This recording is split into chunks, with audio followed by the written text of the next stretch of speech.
de grands yeux te regardent, et toi tu ne les vois pas.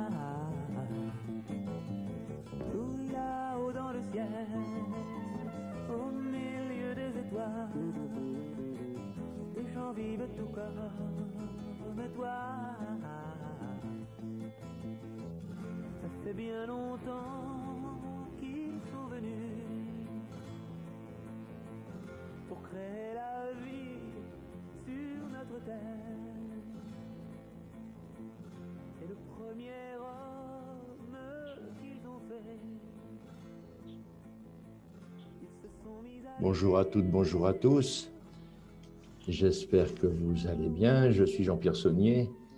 Je suis guide raélien, ambassadeur du futur, et c'est avec un immense plaisir que je vous accueille ce soir, comme je vous accueille à chaque émission de Tout là-haut dans le ciel. C'est avec un réel plaisir que j'accueille aussi à mes côtés Marilyn, qui va interviewer notre invité et qui va nous faire rêver. Je parle des deux, en fait, notre invité, Jarel. Ils vont nous faire rêver sur ce monde extraordinaire qui est à venir, un monde qu'on va appeler le monde du paradisme. Bonjour Marilyn, bonjour Jarel, bienvenue à cette soirée que nous allons passer ensemble. Marilyn, tu es guide raélien et tu es responsable du mouvement raélien pour l'Île-de-France. Jarel, de ton côté, toi tu es guide raélien également, responsable pour le grand continent d'Océanie, et tu es aussi, et c'est la raison de ta présence ce soir, responsable de la diffusion du paradisme à l'échelle planétaire. Pour ceux qui ne connaissent pas le mouvement raélien, eh bien, c'est le moment ou jamais de découvrir les points fondamentaux de ce mouvement. Je vais commencer, moi, par vous dire que le paradisme, c'est un élément fort que l'on va développé au sein du mouvement raélien. C'est un modèle de société qui nous est proposé par les Elohim pour bien négocier en fait un virage que nous allons prendre dans les années à venir, un virage sociétal que l'humanité va opérer. Et en fait, il faut prendre en esprit que c'est dès maintenant en fait que ce virage est en train d'être pris. Et si cette humanité souhaite réussir cette épreuve très délicate de notre parcours, je l'appelle initiatique, il va falloir peut-être ouvrir son esprit, ses oreilles, ses yeux sur ce message qui a été donné par les Elohim et notamment par cette orientation sociétale qu'ils nous offrent. Oui, donc les Elohim, ceux qui sont venus du ciel, ont fait des choix importants aussi en leur temps, aussi importants que ceux que nous devons faire aujourd'hui. Ces choix ont été décisifs pour leur existence du moment et pour leur avenir. Et en fait, il y a plusieurs milliers d'années, avant de venir créer la vie sur la Terre, ils ont, comme nous, uni leurs différents peuples pour n'en bâtir qu'un, unique, en fédérant leurs 7 provinces et en lançant de vastes projets d'exploration de l'univers. Ils ont découvert, tout d'abord, c'est toute une belle aventure, en fait, l'histoire des Elohim. Ils ont découvert qu'aucune civilisation ne peut sortir de son système solaire si elle n'a pas réglé pacifiquement les problèmes de discorde interpeuple. Donc, vous voyez déjà que là, on approche la notion du paradisme, c'est-à-dire il y a un paradis qui doit être mis sur la planète où on vit, et on ne peut pas sortir de cette planète si on n'a pas géré nos problèmes donc de grief entre les peuples. C'est pas possible. Aucune vie qui vient de l'espace, qui viendrait nous rencontrer, ne peut apporter en elle la violence. C'est ça qui est extraordinaire. En effet, arrivé à un niveau de connaissance scientifique suffisamment élevé, les peuples sont, on le voit ici sur Terre, ils sont tentés donc de prendre la suprématie sur leurs voisins, plus ou moins avancés technologiquement, dans des buts bien souvent de domination. Et là est le danger inévitable, un danger d'autodestruction guerrière. Donc ils ont réussi à passer avec mention cette épreuve. Ils ont entamé alors des grands projets qu'ils pouvaient ensemble réaliser. Et l'un des plus importants de ces projets, c'était l'exploration spatiale, la recherche de planètes qui pouvaient devenir les terrains d'expérience scientifique, irréalisables sur leur propre planète. Et ça les a amenés à découvrir entre autres la Terre, où ils ont entrepris de vastes opérations de terraforming pour pouvoir s'installer et commencé des travaux très spéciaux, notamment en ingénierie génétique. Alors, sur ce continent, on va dire un continent tout neuf, puisqu'ils viennent d'aménager un continent. Ça, il faudra lire les livres, donc, notamment donc, le livre qui dit la vérité. Pour ceux qui ne connaissent pas, vous allez découvrir en fait une vaste aventure qu'un jour l'humanité va bientôt découvrir à son tour si elle part dans l'espace. Il faut comprendre, donc, ils ont installé des laboratoires. Je vous fais grâce du pourquoi ils sont venus sur la Terre, parce qu'il y a toute une histoire derrière, et je vous invite vraiment à la découvrir dans les livres. Ils créèrent là, donc, dans ces laboratoires, toutes les formes de vie possibles et imaginables, toutes celles qu'on a connues dans l'ancien temps, je dirais, et celles que l'on connaît aujourd'hui. Les végétaux, la flore microbienne, les oiseaux, les poissons, enfin tout ce qui est. Et puis, ben, il s'est passé aussi quelque chose. Il leur était interdit de toucher à la création de l'humain. Mais vous savez, quand on dit à des créateurs de ne pas faire, qu'est-ce qui se passe le plus souvent possible? Eh bien, ils font. Ils se rebellent un petit peu, ils disent mais comment? Eh bien, c'est ce qui s'est passé dans cette histoire-là, c'est que bien qu'il y ait un interdit, nous sommes sur Terre ici grâce à des petits rebelles qui ont dit non, on va fabriquer des humains, voir comment on peut faire.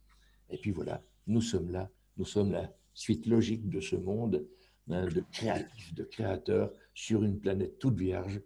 L'humain a pris naissance dans un acte de rébellion. C'est extraordinaire quand même. Oui, après bien des péripéties, des négociations, des conflits internes, donc il fut décidé que l'homme créé pourrait s'installer en société sur la planète Terre, sur ce vaste continent aménagé par les Elohim. Et donc il y a eu une cohabitation entre les Elohim et eux, qui n'a pas été des plus aisées. Et le destin de l'homme connut plusieurs épisodes, un dramatique et puis un épisode auto-formateur et auto-responsable. Et c'est celui dans lequel nous évoluons en ce moment.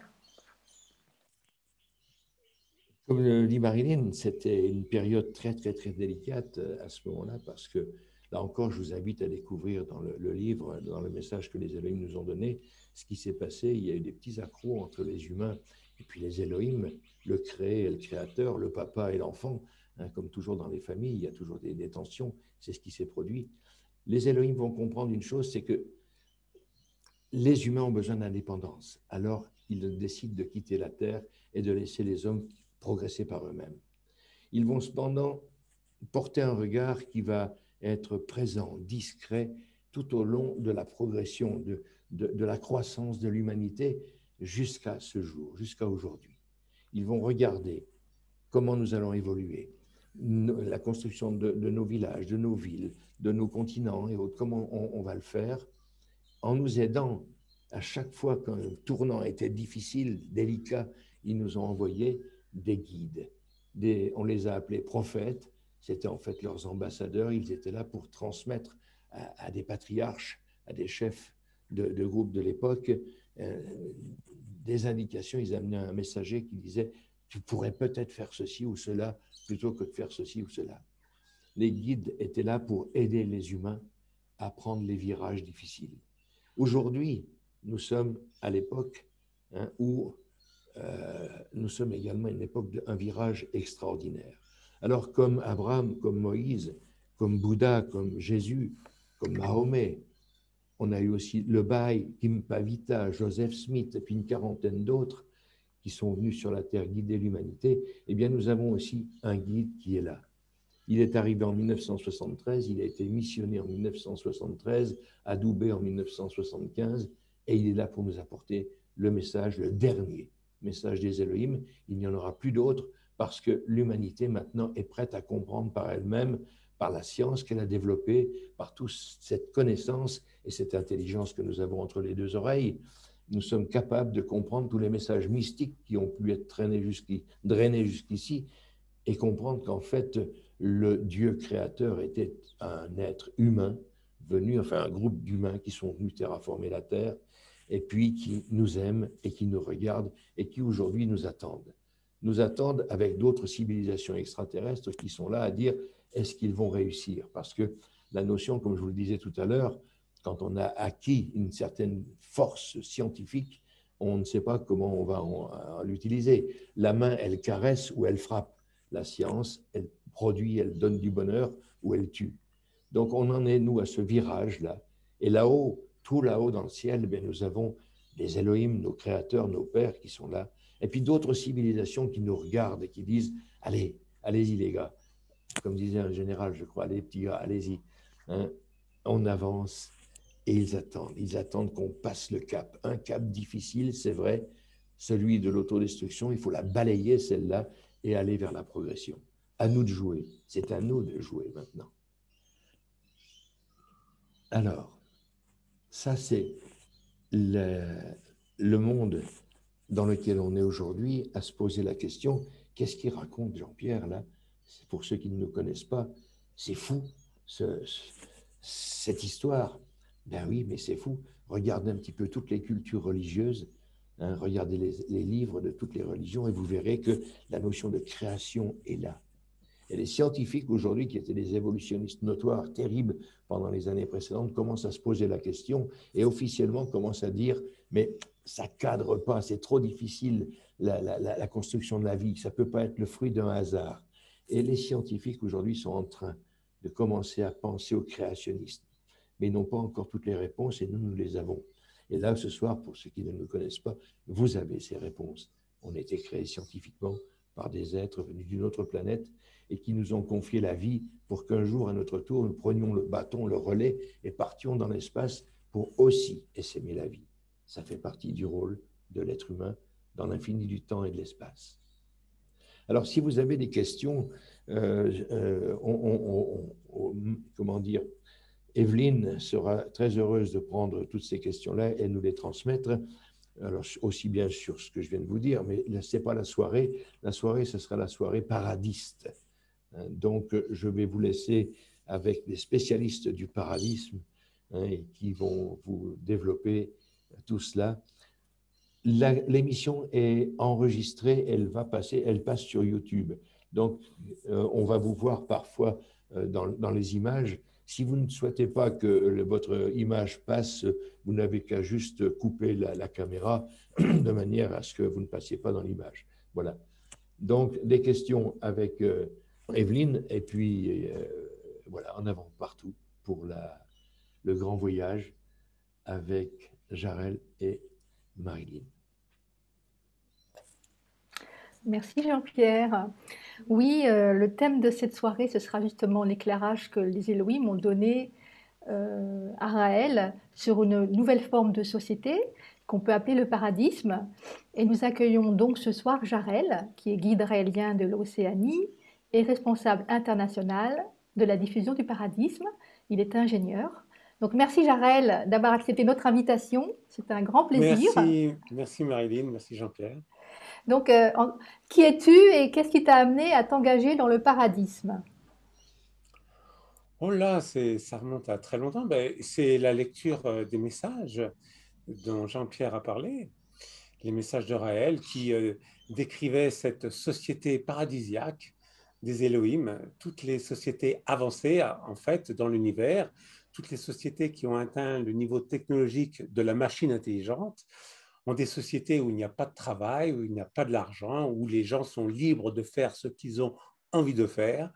Et c'est un paradis, c'est ce qu'on appelle un paradis. Donc, ce système de paradis a un mode de fonctionnement, un type de société particulier, et c'est ce qu'on va discuter. Donc, pour bien comprendre l'évolution de la société, des différents modèles de société, Jean-Pierre, est-ce que tu veux nous donner une vision panoramique de ce qu'a été la société au début et puis au fur et à mesure de son évolution? Comme c'est demandé si gentiment, bien sûr, on va faire un petit parcours dans le temps. Remontons vraiment tout au début où les humains étaient lâchés, quoi, abandonnés par les Elohim. Mais ils ont été, en fait, avec un maximum d'atouts qui lui ont été donnés, ils ont été à construire leur village, leur petite ville et autres, et ainsi de suite. Et la politique, la société est montée avec différents types. Il y a eu des strates. Au début, ça a été les forts, les costauds, les gros musclés qui sont arrivés et qui ont pris la dominante des peuples.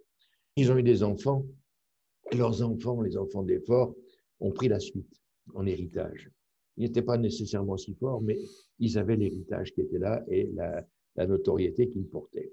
Donc, ils ont accumulé des quantités de choses autour d'eux avec l'aide de gens qui les suivaient. Et puis, il y a eu les possédants. Les possédants, c'était vraiment ceux qui, loin maintenant des forts, s'étaient enrichis et qui ont gouverné aussi en leur temps. Après ces possédants, eh bien, il y a eu la tranche de l'hérédité, on va dire.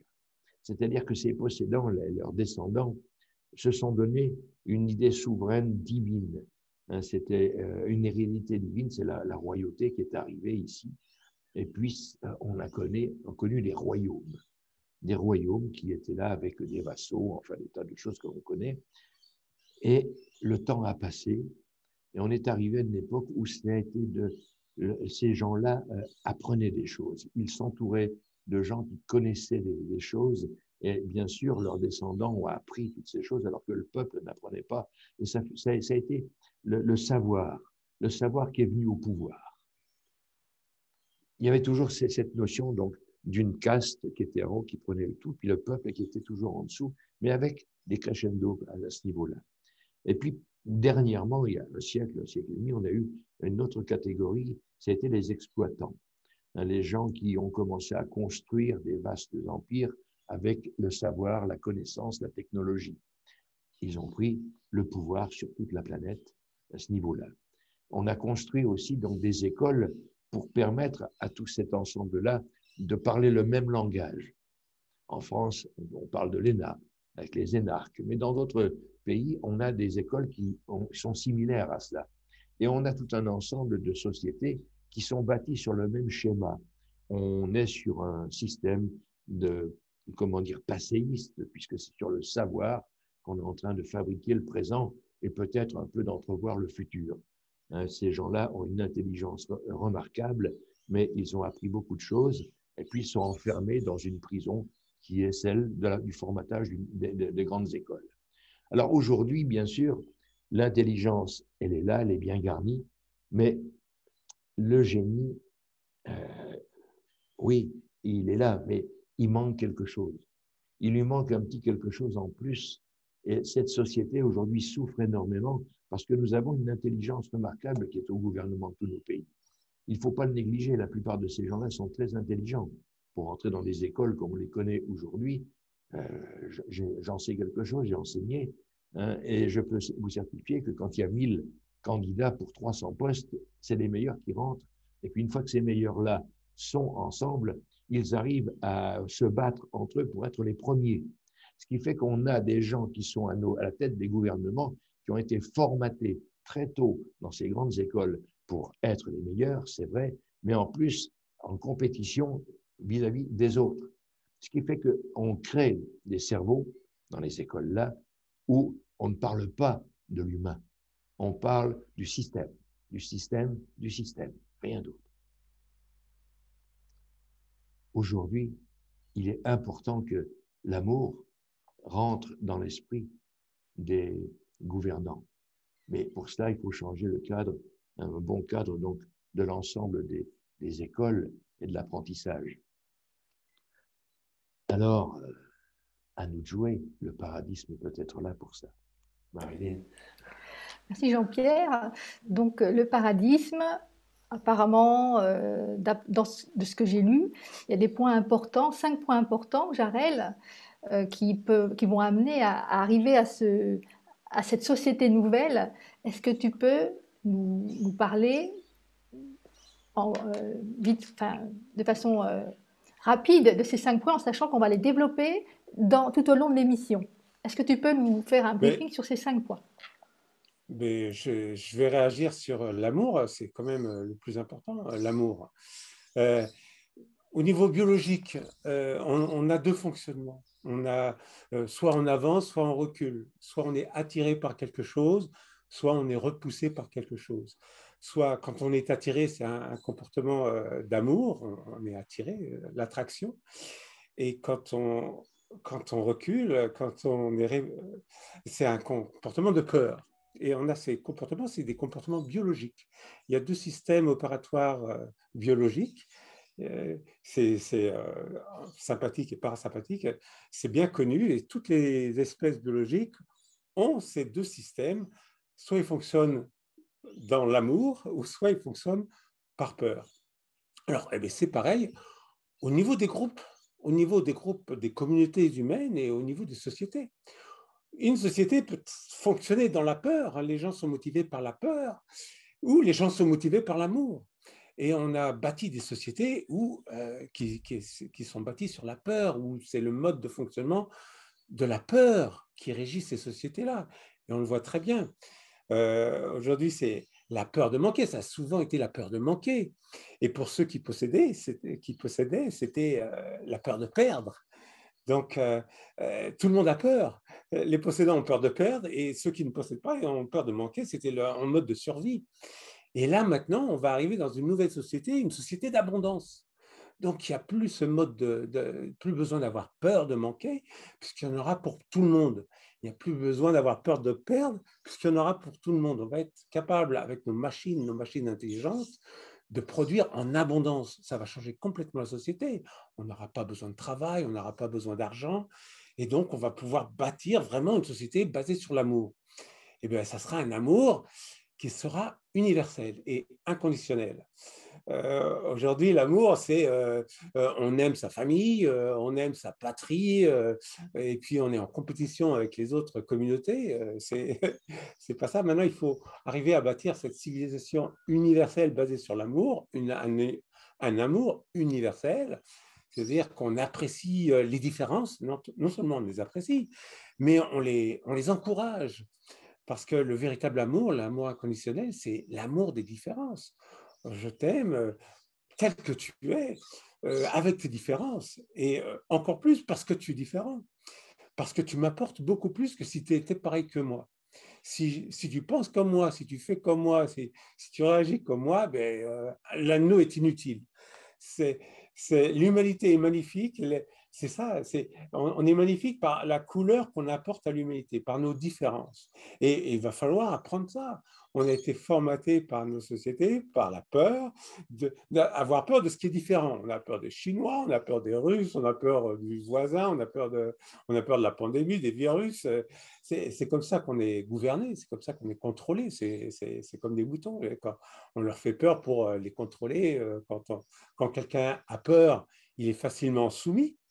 Hein, c'est comme ça que les sociétés ont démarré, en offrant les élites offraient leur protection et les gens payaient des taxes pour avoir les protections des élites. C'est comme ça que tout a commencé. Mais maintenant, il n'y a plus besoin de bâtir cette civilisation sur la peur, mais il faut la bâtir sur l'amour. Et ça va tout changer. Alors, l'amour universel, et puis ça nécessite quoi? Ça nécessite de s'unir, de bâtir une civilisation planétaire avec un gouvernement mondial, une monnaie mondiale. Ça sera les premiers pas vers l'unification de l'humanité. Alors, si tu le permets, on va passer une première vidéo sur justement le paradisme et l'amour.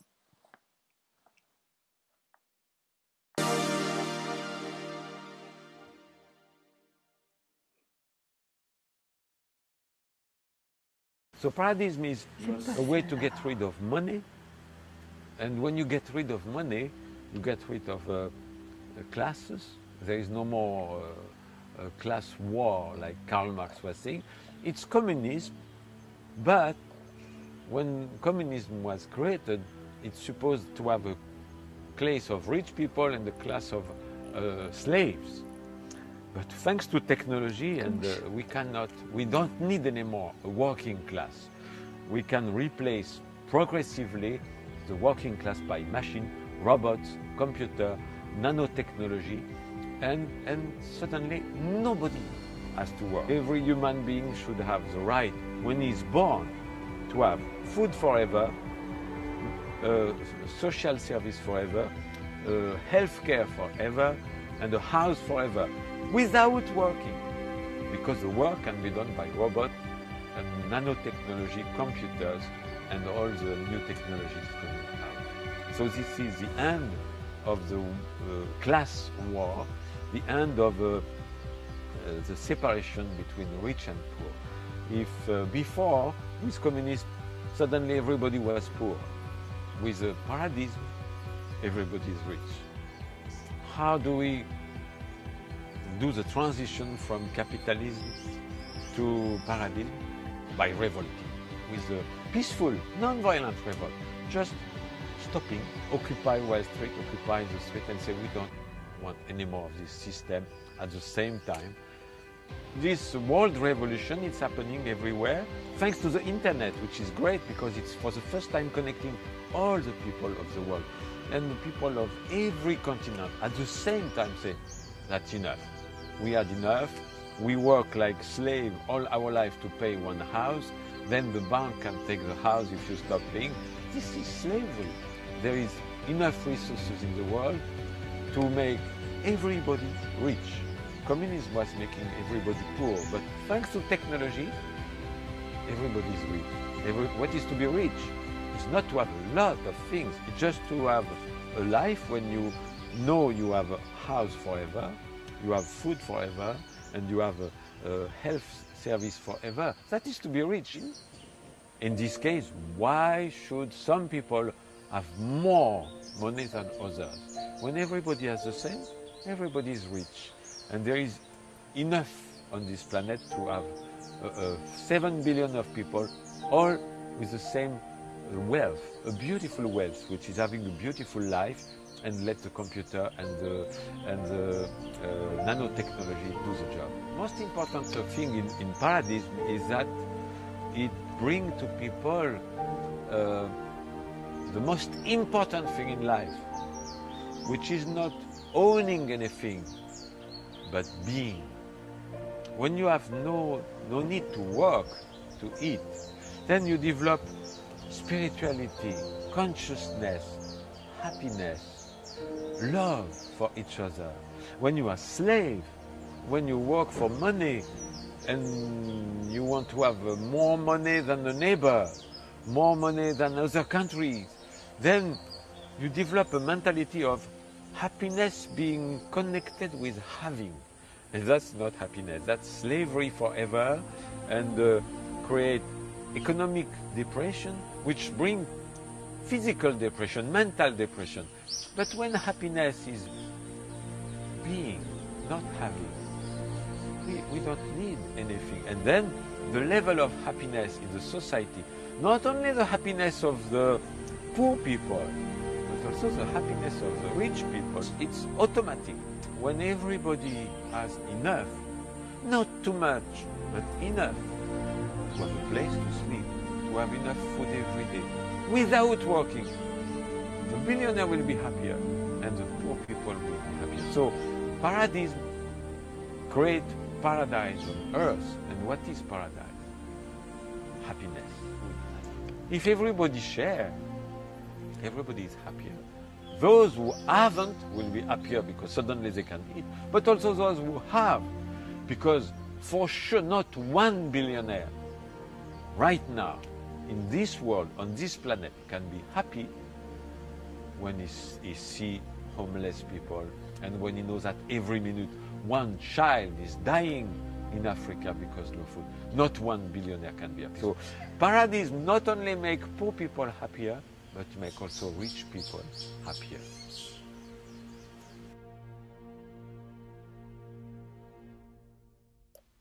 Israël parle de beaucoup de choses dans cette vidéo, donc le bonheur, ce n'est pas l'avoir, c'est être, et il parle de politique aussi.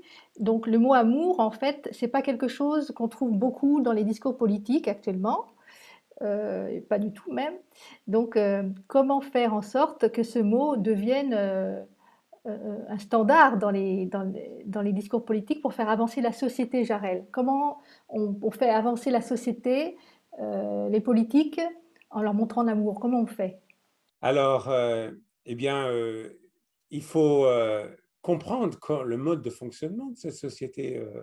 Ils savent très bien qu'ils utilisent la peur, ils savent très bien qu'il leur faut des ennemis en permanence pour pouvoir justifier leur pouvoir. Donc les politiciens, qu'ils soient de gauche ou de droite, quand ils arrivent au pouvoir, et ils se maintiennent par la peur. Chaque gouvernement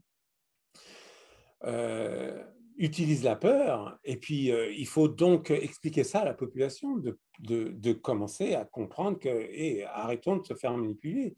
Il y a une certaine maturité, un certain niveau de conscience à atteindre pour comprendre, pour sortir de cette peur. Et puis, quand quelqu'un a atteint son niveau de conscience, il dépasse ses peurs et il opère dans le fonctionnement de l'amour.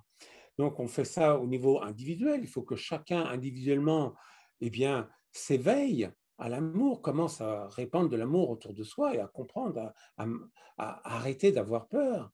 Et plus on s'élève dans la conscience, moins on a peur, et plus on donne de l'amour autour de nous. Donc, ça commence au niveau individuel, et puis et ensuite, on crée des communautés de plus en plus grandes qui fonctionnent sur l'amour. Et on va finir par se choisir une élite des guides qui nous guideront par l'amour. Il y a deux façons de guider les gens, ou par la peur ou par l'amour. On va se choisir enfin des guides qui vont nous conduire sur le chemin de l'amour, qui vont utiliser l'amour pour nous guider. Alors, on va passer une deuxième vidéo. Donc, déjà, le système ne choisit pas les meilleurs, il choisit les plus conformes. C'est dangereux. C'est un propos de Albert Jacquard. Et ça va nous lancer dans la deuxième vidéo, qui est donc justement le paradisme et l'amour. Alors, dans cette vidéo, il est dit que le paradisme, c'est mettre l'humain au centre des préoccupations de la société et lui donner les moyens d'exister. Par exemple, il est dit pourquoi rechercher du travail alors que les gens ne veulent que du plaisir, de la liberté et plus de loisirs. C'est l'heure de changer. Donc, je laisse la vidéo. Repenser notre structure sociale déclinante. Nous avons besoin d'un nouveau modèle de société si nous voulons que l'humanité survive. Le paradisme. Le paradisme, c'est créer une nouvelle société sans travail. Pourquoi demander plus d'emplois alors que ce que l'on veut vraiment, c'est plus de temps, plus de liberté et plus de loisirs? La plupart des travaux et bientôt tous les travaux que font les êtres humains pourront être faits mieux, plus vite et à bien moindre coût par des machines et des robots. Les robots produisent déjà des voitures dans le monde entier avec très peu de main-d'œuvre humaine. Cela pourrait être bientôt complètement automatisé. C'est aussi vrai pour la nourriture. Les légumes produits dans les exploitations seront récoltés par des robots, avec une technologie qui existe déjà. Des camions robotisés pourront alors livrer le produit directement au consommateur qui l'aura choisi en ligne. Les services eux aussi sont en train d'être automatisés. Des guichets automatiques, achats en ligne, renseignements automatisés n'en sont que quelques exemples. Même les robots chirurgicaux réalisent déjà des opérations avec plus de précision que le vrai chirurgien. Donc le paradisme, c'est 100% de chômeurs. C'est une question une phrase un petit peu provocatrice. Mais bien sûr, c'est ça. C'est chômeur, ça veut dire qu'on est à la maison. C'est Jean-Pierre qui nous dit ça, qu'on est à la chaumière. Et, bien sûr, on n'est pas fait pour travailler, on est fait pour jouer. Hein, quand les enfants, quand on leur demande de travailler, personne ne est là. Mais quand on leur demande de jouer, ben, il n'y a pas de problème. Tout le monde. Et on est fait pour jouer, on est fait pour avoir du plaisir, pour profiter de la vie. Et le travail, c'est quand il est forcé. Alors, il ne faut pas mélanger travail et activité, parce que ne pas avoir d'activité, ben, on s'ennuie, c'est une vie qui n'est pas intéressante non plus. Mais on aura des activités, il y aura des multitudes d'activités, la recherche scientifique, le sport, l'exploration, les danses, les artistes, il y a tellement de choses que l'on peut faire. On a un potentiel avec une limite. Il n'y a pas de limite à nos capacités de faire et de créer. Il n'y a pas de limite à nos créations. Donc, on va pouvoir exploiter ce potentiel et créer, avoir des activités épanouissantes au lieu de travailler. On donnera le travail aux robots, aux machines qu'on a fabriquées pour ça et qui vont nous servir. Donc, on sera tous là comme des des super riches, puisqu'on aura des servants, des serviteurs, des machines. Voilà, un être humain ne devrait pas avoir à faire ce qu'une machine pourrait faire. Tout à fait d'accord. Hein, on ne veut pas, on ne veut pas plus de travail, on veut plus de temps libre et plus de liberté. Ça, c'est humain et on va enfin pouvoir avoir la société qu'on mérite. Nous sommes des êtres avec un potentiel extraordinaire de création, et pour ça, il faut être complètement libre. Si on n'est pas libre, on ne peut pas.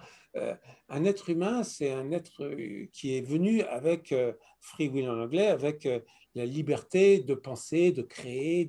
Il faut qu'il soit libre pour exprimer son potentiel. Et donc, le paradisme, la liberté, c'est très important. La liberté, on va optimiser avec cette société la liberté des êtres humains. Et ça va être la plus grande libération de l'humanité. Ah, c'est intéressant ça. Je place les libertés individuelles au-dessus de tout. À quoi sert une nation si ce n'est à assurer à chaque individu un maximum de liberté? Ben, tout à fait. C'est tout à fait ça. Voilà, le but d'une société, c'est de garantir la liberté de chacun et que chacun se sente bien, que chacun ait suffisamment pour vivre et que nous allons avoir une société d'abondance. Donc, ça va être, tout le monde aura tout ce qu'il aura besoin sans avoir à travailler. Donc, ça va être un véritable paradis. Et tout à fait. Il y a une chose aussi que l'on peut ajouter, puisque l'on parlait donc de l'amour, c'est que cette société, elle est en mesure aujourd'hui d'aimer ses peuples. Elle est en mesure, elle a tout pour donner, pour apporter. Jusqu'à maintenant, les hommes étaient soucieux de survivre parce qu'il fallait survivre, le système était ainsi fait, il fallait progresser. Et avec la technologie qui arrive là aujourd'hui, ben, la science, la technologie, c'est de l'amour. Ce sont des gens qui ont produit quelque chose pour aider l'être humain. Et puis bon, ben, certains dans le système ont dit, bon, je vais m'enrichir sur tout cela. Mais ça, c'est le bémol qu'il y a dedans. Mais maintenant, ça y est, on peut prendre le virage. Le virage est là. L'humanité a tous les atouts pour pouvoir enfin parler d'amour. C'est ça qui est extraordinaire. Ça ne pouvait pas exister avant puisqu'on était toujours dans la quête, la peur de manquer. Et comme tu le dis, Jarel, l'abondance arrive, elle est là. Il suffit maintenant d'avoir ben, l'organisation adéquate, aimante, pour pouvoir redistribuer à tous. Mais ben, pour ça, avant, il y a peut-être aussi des atouts encore à disparaître, il y a une organisation à mettre en place et peut-être le progrès comment dire, à développer pour qu'il nous libère. Voilà. Le progrès, ça a toujours apporté une libération dans la société. Pas tellement les systèmes politiques, mais le progrès, par exemple, l'eau chaude ou l'eau courante, c'est un progrès énorme. Ça nous a libérés. Avant, il fallait aller chercher son eau à la rivière. Donc, la machine à laver, ça a été une énorme libération pour les femmes qui devaient laver le linge toute la journée. On leur a donné des corvées, c'était terrible. Donc, toutes les machines, la voiture, la télévision, tout ce qui est bon dans la société vient du progrès et pas tellement de nos organisations. Mais c'est le progrès qui va nous libérer. Et ben, avec la machine intelligente qui arrive, avec l'intelligence artificielle, les robots, ça va être la libération la plus grande de l'humanité, puisqu'on va pouvoir se libérer complètement de l'esclavage par le travail forcé et l'argent. Donc, on vit une période extraordinaire. Et tout ce qui se passe en ce moment avec les révolutions, vous voyez bien que le monde est en révolution, le monde entier est en révolution, parce que c'est le temps de construire cette civilisation planétaire où tous les éléments sont là pour la construire. On a les robots, on a l'argent virtuel qu'on va pouvoir distribuer à tout le monde instantanément. Et puis avant de faire disparaître l'argent, on fera ça. On va donner à tout le monde de quoi avoir suffisamment pour vivre. On a les robots, l'automatisation, on a une énergie qui va devenir abondante avec la fusion. Très récemment, Le mois dernier, les Chinois ont construit leurs usines de la fusion nucléaire, ce qui va produire une énergie abondante et gratuite. Avec l'abondance, tout va devenir gratuit. L'air est gratuit parce qu'il est abondant. L'eau est gratuite quand elle est abondante. Alors, on va rendre, grâce aux machines, tout gratuit.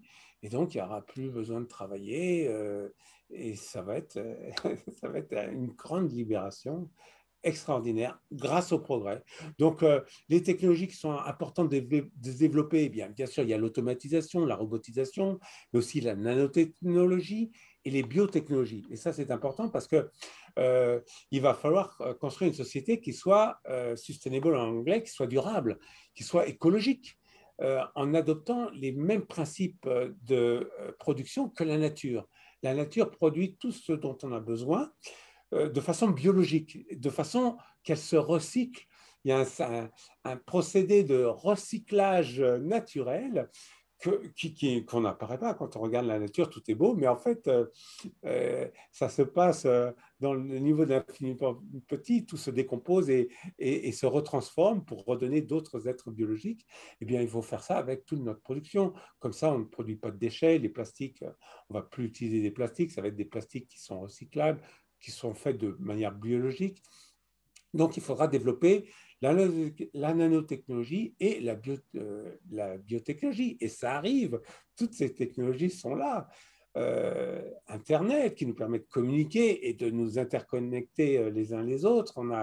On a les voitures intelligentes qui vont nous conduire, donc on n'a pas besoin de posséder tous une voiture. On va se faire conduire, on va avoir se faire conduire par les meilleures voitures. On aura les derniers modèles, les plus performants, mais tout le monde, tout le monde aura accès à tout et facilement. Donc, il y aura plus besoin de système de classe. Quand on vit dans un système où il y a la pénurie, eh bien, il y a forcément ceux qui possèdent et ceux qui ne possèdent pas, les démunis.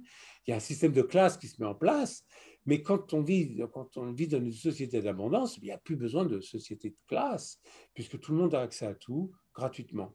Donc, ça va être complètement différent. Ça va être une société égalitaire, basée sur l'amour et le partage. On va partager toute la production que nos machines vont produire. Si on accepte ce que tu dis, c'est enchanteur comme tout, hein, bien sûr. Et pour cela, il faut qu'il y ait une acceptation quand même de toutes les consciences. N'oublions pas qu'est-ce que c'est que la conscience? En fait, c'est le reflet d'un conditionnement d'une société, hein, qui rentre dans l'esprit de quelqu'un. Donc, une conscience peut être excellente, moins bonne ou pas bonne du tout. Hein, ça, il faut en être conscient, justement. Il y a des gens en toute conscience qui ont mis des gens dans des wagons et ils les ont amenés là où ils les ont exterminés. C'était en toute conscience. Donc, la notion de conscience, c'est le reflet de notre culture. Et là, il y a un virage à prendre aussi à ce niveau-là, je pense, Jarel. C'est que l'être humain, du plus haut niveau au plus humble, se doit peut-être de commencer à penser amour, comme ce que tu évoquais tout à l'heure. C'est quelque chose, c'est un apprentissage qui doit être là dès la plus tendre enfance et même chez l'adulte actuellement, quoi. Eh bien, tu sais, tu ne peux pas développer ta conscience quand tu es dans la peur. Quand tu es dans la peur, tout ton organisme se prépare à l'attaque ou à la fuite. Et quand tu es dans la peur, tu as des comportements violents. Quand tu es dans l'amour, tu n'es pas violent. C'est quand tu fais l'amour à ta partenaire, tu n'as pas envie d'aller te battre sur champ de bataille et c'est pas possible. Donc, c'est deux comportements, deux modes de fonctionnement complètement différents. Quand on est dans le fonctionnement de l'amour, eh bien, c'est là où on éveille sa conscience, on éveille sa créativité, et puis aussi au niveau biologique, notre système immunitaire se met en marche, donc on se répare, on reste plus jeune. Quand on est dans la peur, on stresse, et c'est là que le système immunitaire s'arrête, enfin ne fonctionne plus, et on attrape les maladies et toutes les choses. Donc ça va se faire, tu sais, quand on supprime la peur de manquer, d'avoir à survivre. C'est la plus grande peur, la peur de mourir, de manquer, et la survie, cette peur de survie. eh bien, on va mettre les êtres humains dans le fonctionnement de l'amour. Et là, ils vont naturellement faire les choses qui vont leur permettre de s'épanouir. Et on va créer des activités pour qu'ils s'épanouissent. Ça sera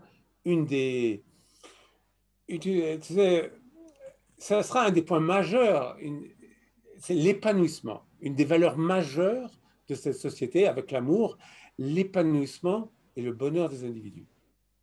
Et on va tout faire, d'ailleurs c'est le but de la société, c'est de tout mettre en place pour que tous les individus puissent s'épanouir. C'est ça une bonne société, la société optimum.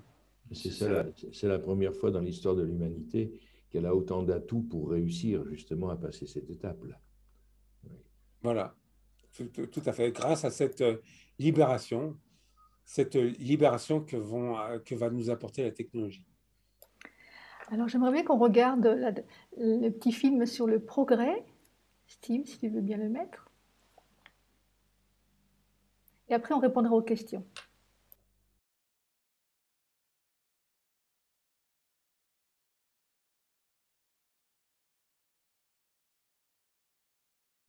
Le paradisme, c'est créer une société sans argent. Lorsque les besoins humains seront assurés par des ordinateurs et des machines et que tous les produits seront fabriqués en abondance, il n'y aura plus besoin d'argent. Il existe déjà des machines qui peuvent fabriquer n'importe quel objet de n'importe quelle forme. Aujourd'hui, ces machines pourraient fournir tout le monde en articles de nécessité ou de luxe, presque instantanément et presque sans coût. Bientôt, tout objet, d'une clé à molette à la voiture sport, pourra être fabriqué sur demande, sur place et gratuitement.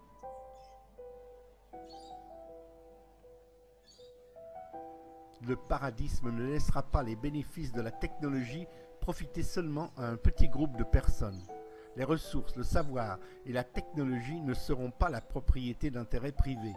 Ils appartiendront à la communauté tout entière. Les machines et les robots n'auront plus besoin d'être payés pour leur travail et les ressources dont ils auront besoin. Tout ce qu'ils font, tout ce qu'ils produisent pourra être gratuit. Le paradisme fera du développement de la nanotechnologie une de ses plus grandes priorités. Des nanoréplicateurs ou nanorobots seront conçus pour assembler atome par atome tout ce que l'on veut. En utilisant les matériaux qu'ils extrairont directement du sol, ils seront capables de reproduire n'importe quel objet, y compris notre nourriture, et cuisiner des plats selon la recette de notre choix. À notre demande, la nourriture sera synthétisée au goût et texture désirés. Ce sera une copie exacte, voire améliorée, de son équivalent naturel. Les terres agricoles pourront alors retourner à leur état naturel ou seront développées pour nos loisirs. Pourquoi essayer désespérément de conserver ou de créer des emplois pour justifier un salaire à peine suffisant pour qu'une personne survive, alors que l'on pourrait donner tout le travail à une multitude de robots, programmés pour nous servir et pour nous procurer une meilleure qualité de vie. Le paradisme, c'est créer une société sans pollution. Combattre la pollution n'est pas d'un grand intérêt dans notre système économique actuel où maximiser les profits prédomine dans toutes les décisions. Cela ne devient qu'une préoccupation que lorsqu'il est déjà trop tard. La santé et le bien-être de la population et de toute forme de vie est la plus grande, sinon la seule priorité du paradisme. Les ressources iront avant tout à la restauration de la terre, pour la garder propre et agréable pour toute forme de vie. Cela implique une immédiate, unilatérale et complète démilitarisation, conduisant au démantèlement et à l'interdiction de toutes les armes conçues pour tuer ou blesser des êtres humains. Pour atteindre l'équilibre écologique, le paradisme aura besoin de contrôler strictement la croissance de la population et la maintenir à un niveau où nos ressources et notre technologie pourront garantir le bien-être de tous, y compris ceux des futures générations. Pour éviter de vivre sur des montagnes de déchets, tout devra être recyclable et à terme biodégradables.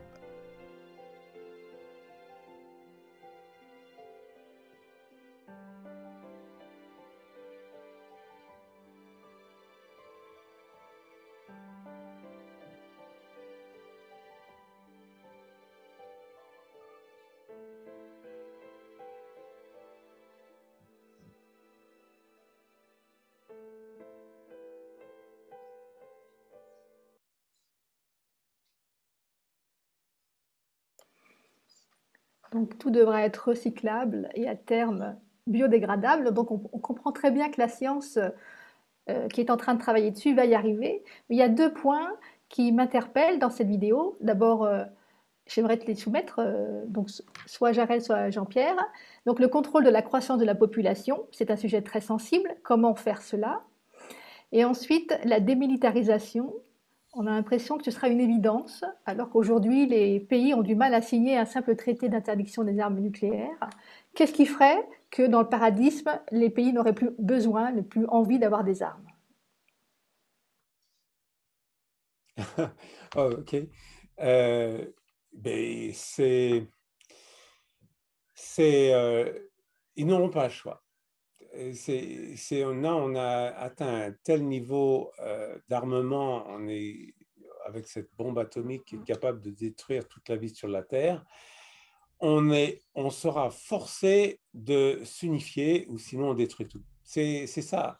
Si on continue à vivre dans le mode de fonctionnement de la peur, alors ben, on va vers l'autodestruction. On va avoir peur les uns des autres et on va vers l'autodestruction, ce qui va nous faire prendre conscience qu'il faut aller dans qu'il faut commencer à s'unifier, c'est qu'on va arriver tellement près de l'autodestruction que les gens vont commencer à réagir, et c'est ce qui se passe en ce moment.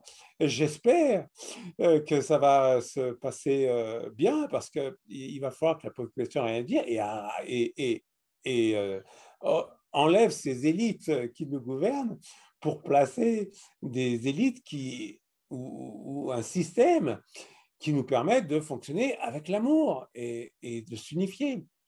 Donc, on n'a pas le choix. C'est où on va s'autodétruire, on continue à s'autodétruire, ou on va fonctionner avec l'amour. Et le paradis, ça se mérite. Hein, il y a cette alternative. L'enfer, c'est on continue comme on a toujours fait. Et le paradis, eh bien, il faut faire une révolution, mais pacifique, une révolution par l'amour, pour pouvoir changer la société et installer un régime basé sur l'amour et sans armes. Alors, ce qui fait qu'il n'y aura pas besoin de militaires, c'est l'arrivée de l'abondance. L'arrivée de l'abondance, il y aura pas. Les régimes, les gouvernements, en fait, se sont installés avec la propriété privée, parce qu'il fallait protéger la propriété privée. Les policiers, la police, le système judiciaire, le système légal, tout était au départ pour protéger la propriété privée. Le seigneur qui protégeait ses terres, il fallait défendre les terres des barbares et du vol. Donc le système judiciaire, pénal et légal s'est développé pour tenir des gouvernements. Mais avec l'arrivée de l'abondance, la propriété privée va progressivement disparaître, parce que quand on a besoin de quelque chose, bien, on le prend, puis on le remet à sa place, ou les robots nous l'apportent et puis le reprennent quand on n'a plus besoin. On partage les voitures, parce qu'on ne sait pas la peine de posséder une voiture quand elle peut arriver en quelques secondes et puis nous emmener sans avoir à la conduire. Tout ce qu'on a besoin, on n'a pas besoin de le posséder, puisque ça sera accessible facilement. Même la nourriture, vous avez vu dans la petite vidéo, on aura des réplicateurs. On aura une machine, ça ressemblera sûrement à un micro-ondes, et puis ça va synthétiser notre nourriture. On se fera la cuisine, on appuie sur un bouton, puis c'est automatique. Et ça, quand on a ces machines-là, il n'y a plus besoin de se battre pour en posséder plus. Ça va disparaître. Donc l'abondance va changer beaucoup de choses, et on ne va pas se battre pour des ressources.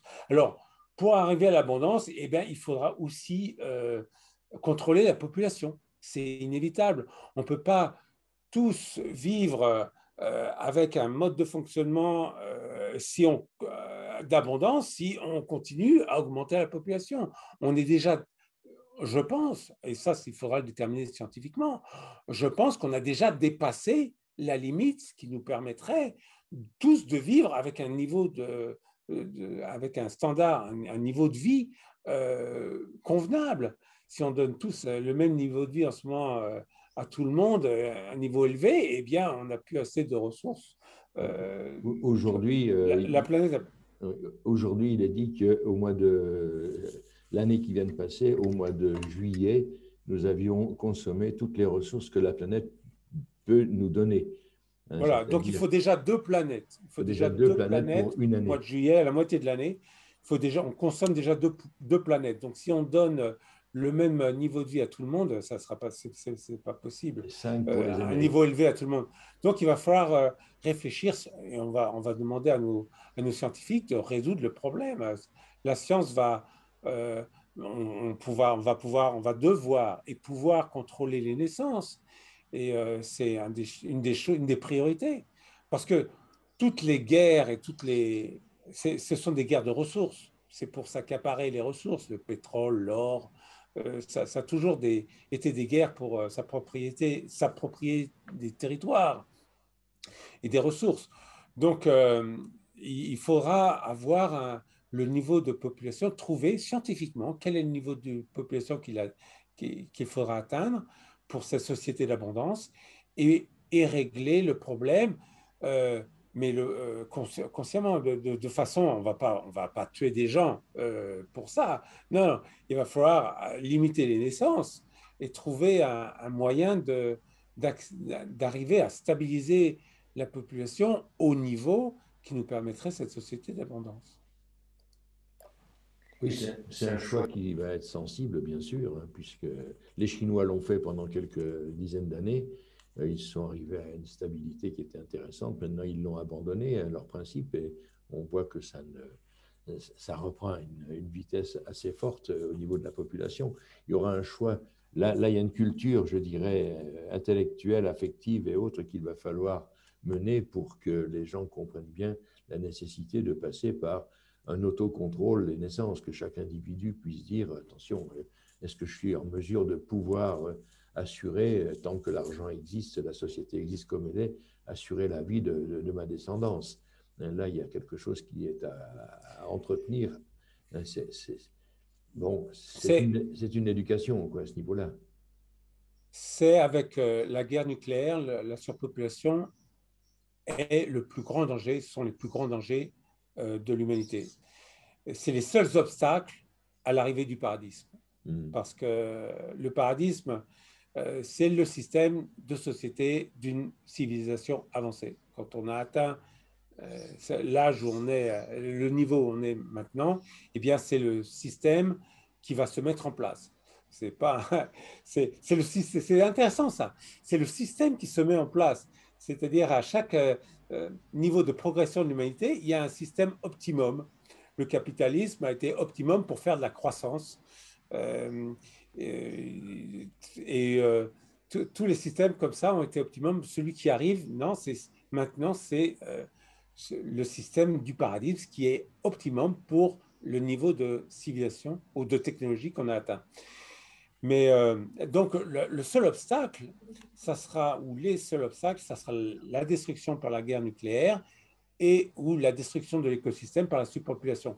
Mais ces deux sont liés, c'est la surpopulation le plus important parce qu'on se bat pour des ressources à cause de la surpopulation.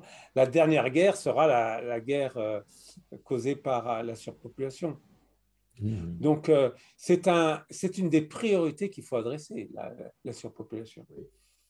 Et il y a une chose qui est intéressante dans ce que tu évoquais tout à l'heure à propos de ce qu'on a vu dans la vidéo avec la petite machine, le petit micro-ondes, comme tu dis, qui synthétisera la nourriture. Rien que cette image-là est extraordinaire parce que au niveau économique, quand tu dis que le système se met en place de lui-même, et bien sûr, plus on avance en technologie, avec cette réponse du petit appareil qui synthétise la nourriture, ça sous-entend que l'agriculture, l'élevage, les transports, les productions de carburant, et les commerces et tout ça n'ont plus de raison d'être. C'est ça qui est Non, extraordinaire, puisque voilà. si on est capable d'assembler atome par atome un beefsteak ou un œuf ou un truc comme ça, les gens, Même ton canapé, mais même mon canapé, c'est ça qui est Voilà. extraordinaire. Hein. Toi, Donc, il y a des quantités enfin, il y a pratiquement tous les métiers qui existent sur la planète vont disparaître dès qu'on aura la capacité de synthétiser la matière que l'on souhaite obtenir pour le confort ou pour la nourriture. C'est ça qui est extraordinaire. Tous voilà. les métiers vont Tout, tomber, s'effondrer les uns derrière les autres à une vitesse fulgurante. voilà. Et tout sera disponible sur place, produit et disponible sur place. C'est extraordinaire. Alors, vous Oui, m'excuserez, il y a Voilà. beaucoup de questions qui fusent là, donc j'aimerais qu'on donne la parole au public, si vous le permettez. Une première question de Sandy, donc on va donc voir Sandy qui posera sa question. Alors, Sandy, dans le public, on va donner le micro. Si Sandy est disponible. Elle est partie. Non, Sandy devrait être. elle peut prendre son micro, puis simplement Oui. Est-ce que vous m'entendez? Oui. Alors, c'est bien.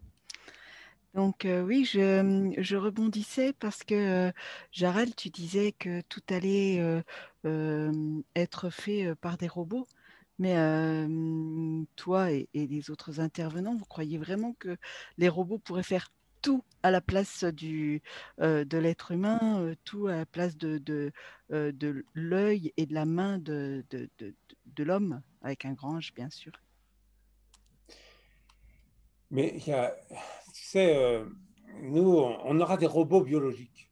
C'est-à-dire, on va créer des êtres humains qui ne seront pas des êtres humains parce qu'ils n'auront pas la conscience des êtres humains, mais ils vont traiter l'information comme un ordinateur. Tu sais, on est des ordinateurs. Qu'est-ce qu'on est, nous, êtres humains? On est juste des processeurs d'information. On reçoit de l'information et puis après, on bouge nos mains, on bouge notre corps en fonction de l'information qu'on reçoit. Ben, un ordinateur, un robot, c'est pareil. Ça traite de l'information. Alors, je ne vois pas pourquoi on ne pourrait pas, un robot ne pourrait pas faire tout ce qu'un homme peut faire. Non seulement il pourrait le faire, mais il pourrait le faire mieux, il pourrait le faire plus vite et moins cher. Donc, c'est pour ça qu'on va perdre tous nos emplois. Regarde, des emplois comme même les avocats, maintenant ça va être des avocats, c'est des intelligences artificielles qui vont remplacer les avocats, ça se fait déjà. Les journalistes, c'est déjà remplacé par certains journalistes dans le sport ou des journalistes économiques, c'est déjà des intelligences artificielles qui le font. Les chirurgiens, donne-moi un métier. As-tu l'exemple d'un métier? Alors oui, il y aura des choses que la créativité. Par exemple, la créativité, ça demande de la conscience. Ça, c'est très différent. Un robot, c'est une machine qui n'a pas de conscience, donc qui ne peut pas changer son programme, si tu veux, qui ne peut pas, ou qui est très limité dans la façon de changer ou d'adapter son programme. Avec la conscience, il n'y a pas de limite de programmation. On peut s'auto-programmer soi-même, et c'est pour ça qu'on est des créateurs. Et c'est pour ça qu'une machine ne pourra jamais remplacer l'homme dans sa fonction de création. Oui, mais pour ce qui est de faire des découvertes en médecine, parce qu'ils peuvent traiter de l'information sur de grandes données, eh bien, on a déjà des intelligences artificielles qui font déjà des découvertes scientifiques que les humains n'étaient pas capables de faire. Donc, ça se passe déjà. On est déjà surpassé par les robots. Alors, Jarel, il y a une autre question du public. Adjira, donc je vous laisse prendre le micro.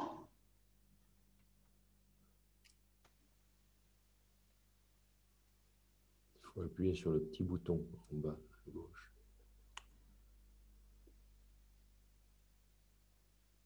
Adjira. Bon, elle a du mal. Akira. Akira Kirapa. Alors, Akira n'est plus là, donc je vais poser sa question. Apparemment, je ne la vois pas. Alors, elle demandait si le paradisme est reconnu et remplace le capitalisme, en combien de temps cela pourra apporter ses fruits? Il faut-il plusieurs générations? Alors non, ça peut se faire très vite, tout peut se faire très vite.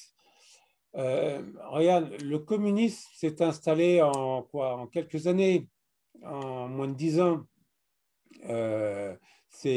Et tout va en s'accélérant. Le paradisme, changement de société, va se faire encore plus vite. Parce que avec le progrès, tout se fait plus vite. Et non, ça se fera, moi je dirais, avant 10 ans.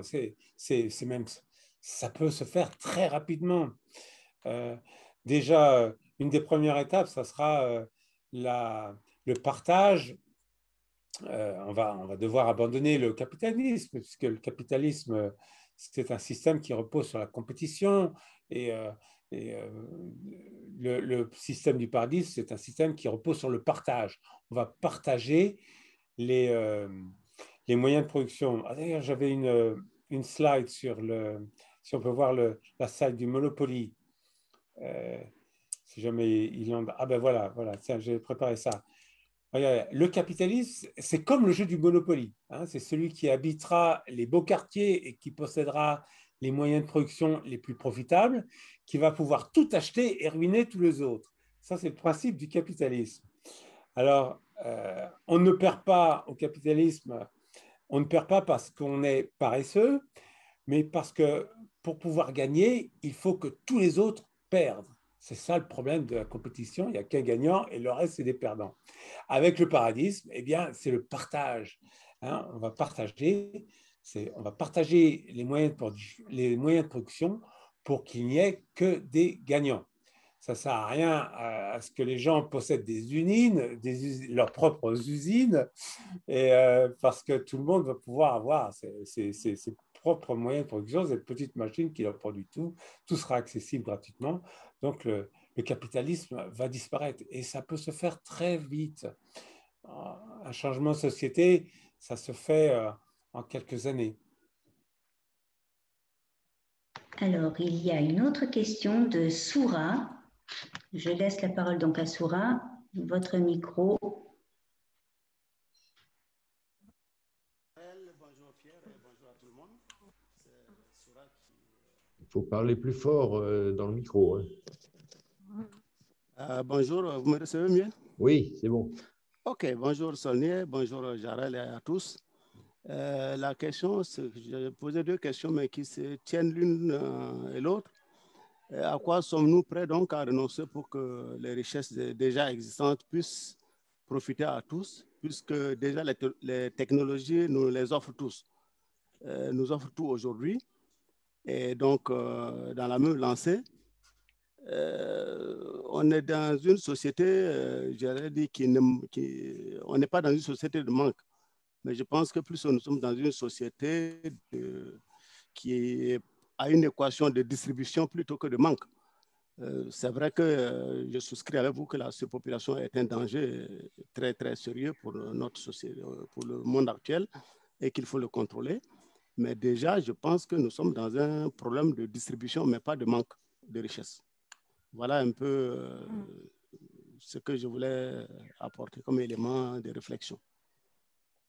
Oui, tu fais la même remarque. On est arrivé à un niveau où on a résolu le problème de la production. On est capable de produire l'abondance, mais on n'est pas encore capable de la distribuer. Et il faut partager. Pour ça, il faudra partager. Parce que le système capitaliste est en train de retarder l'abondance. Pour que l'abondance, quand on arrive à une société d'abondance, les produits sont gratuits. Et donc, les profits s'écroulent, il n'y a pas de profit, il n'y a pas d'intérêt à produire si tu ne fais pas d'argent avec le système capitaliste. Donc, le système capitaliste est en train de s'opposer à l'abondance. C'est pour ça qu'on a de l'obsolescence programmée, on fait des licences pour empêcher, on essaye de retarder le plus possible l'état d'abondance avec le capitalisme. Et donc, il va falloir changer de système qui nous permet de justement d'installer l'abondance. Et ça se fera en partageant les moyens de production. J'ai un témoignage, il y a un an ou deux, j'étais donc à un congrès où il y avait des responsables de DRH de grandes entreprises et autres, et je posais la question justement à propos donc de ce progrès qui allait nécessairement mettre des gens dans une autre situation sociale. Et la brave dame qui était directrice d'une grosse usine nationale française me disait, mais on ne peut pas mettre tout le progrès en marche. Ce n'est pas possible. On a des outils qui sont extraordinaires, qui pourraient aller 10 fois plus vite que ce qu'on produit actuellement, mais on ne peut pas les mettre en marche. Parce que si on les met en marche, on est obligé de licencier. Et la société actuelle ne nous permet pas d'aller dans ce sens-là. C'est ça qui est extraordinaire, c'est qu'une usine moderne a les capacités pour produire énormément, mais du fait du capitalisme, justement, eh bien, il faudrait licencier et ça crée un basculement sociétal extraordinaire que ces entreprises ne veulent pas et ces gouvernements ne veulent pas actuellement. C'est ça qui est extraordinaire. Bien sûr, parce qu'avec le système capitaliste, quand tu licencies des travailleurs, tu enlèves du pouvoir d'achat. Et quand tu enlèves du pouvoir d'achat, tu retires à la consommation, les gens ne peuvent plus consommer, et le système se bloque, ça provoque des crises. Donc c'est ce qui est en train de se passer, c'est ce qui va se passer là. C'est pour ça qu'on a des crises en permanence. Avec l'arrivée de la technologie et la robotisation, on a comment financer? Ah oui, ça c'est le revenu universel. Voilà, ils sont en train de mettre en place sûrement pour éviter la perte du pouvoir d'achat, ils sont en train de réfléchir pour imposer, pour mettre en place un revenu universel. C'est une bonne idée, mais ça ne va pas changer la distribution de la richesse. Il y aura toujours ceux qui possèdent les moyens de production qui vont accumuler les richesses, et toutes les richesses, c'est-à-dire qu'ils vont accumuler, parce que ça va s'accumuler. Et ceux qui n'ont pas de travail vont être au niveau de la survie et vont tout perdre. Donc, c'est une vidéo qui est intéressante que j'invite les gens à voir. C'est comment financer le revenu universel.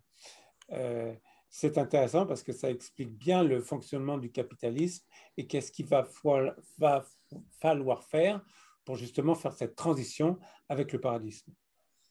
Qu'est-ce qu'il va falloir faire?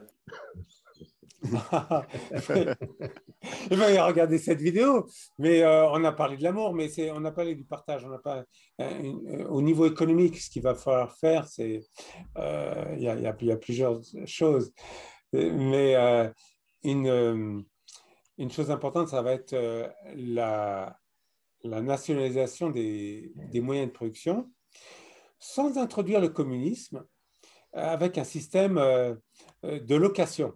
Et ça, c'est ça l'idée originale des messages, c'est qu'on a un système qui va permettre de faire la transition entre le capitalisme et le paradisme en installant un système de location. Au lieu que ce soit des capitalistes qui bénéficient des rentes des moyens de production, parce que ça leur procure des rentes, en fait, ils louent leurs moyens de production, et enfin, ils récupèrent les profits, c'est comme s'ils les louaient. Et alors, au lieu que ce soit les capitalistes qui bénéficient des rentes, eh bien, ça sera l'ensemble de la communauté. Et la communauté va louer les moyens de production aux entrepreneurs. Et donc, on va avoir les deux systèmes. Ce qui est bon dans les deux systèmes, avec le capitalisme, ce qui est intéressant, c'est la libre entreprise, où les gens sont libres d'entreprendre, de créer leur entreprise, et puis pourquoi pas de faire de l'argent aussi. C'est bon si ça rend service aux autres. Mais il n'y aura pas ce système des rentiers, des parasites, qui font, juste parce qu'ils ont de l'argent, font encore plus d'argent avec leur argent. Pourquoi ils feraient ça? Alors que ceux qui apportent à la société, c'est les entrepreneurs, c'est qui, par leurs inventions, par leurs idées, apportent de nouvelles choses, créent de nouveaux produits ou de nouveaux services. C'est ça. Et donc, avec ce système de location, on aura les deux, on va pouvoir répartir, distribuer la richesse à l'ensemble de la communauté, financer un revenu universel, pourquoi pas, mais aussi on pourra mettre tout gratuit, beaucoup de choses gratuitement, parce que c'est la communauté qui va s'enrichir. et on va louer aux entrepreneurs pour qu'ils puissent, ces moyens de production aux entrepreneurs, pour qu'ils puissent aussi développer leurs idées. Donc, il y aura aussi des innovations. On ne va pas arrêter le progrès en nationalisant tout. On va continuer à entretenir la motivation d'entreprendre en louant ces moyens de production. Ça, c'est extraordinaire, en fait, cette étape-là que tu évoques, parce que du fait que la machine va remplacer l'humain va avoir du temps de libre, beaucoup de temps de libre, puisqu'il ne va plus travailler. Et c'est là où on va voir certainement une champignonnière de production d'idées et d'activités nouvelles. Parce qu'un individu ne peut pas rester les mains libres, enfin les mains dans les poches, il est un créatif de naissance. Et on va voir des quantités de gens qui vont se réveiller. Aujourd'hui, ils n'ont pas le temps de se réveiller sur la créativité puisqu'ils sont obligés de survivre et donc d'aller travailler pour. Et là, les cerveaux étant libres, n'ayant plus de soucis de survie, l'expansion de la créativité va être extraordinaire. Et tu parles des entrepreneurs, on va voir des foules d'entrepreneurs qui vont naître et avec des productions diverses et variées qui vont enrichir de plus en plus en fait l'humanité. Oui, tout à fait. Tout à fait. Et... Pardon, Joël. Vas-y. Vas-y. Oui, j'ai une question du public. Adjira, on va lui donner la parole. Tu peux activer votre son.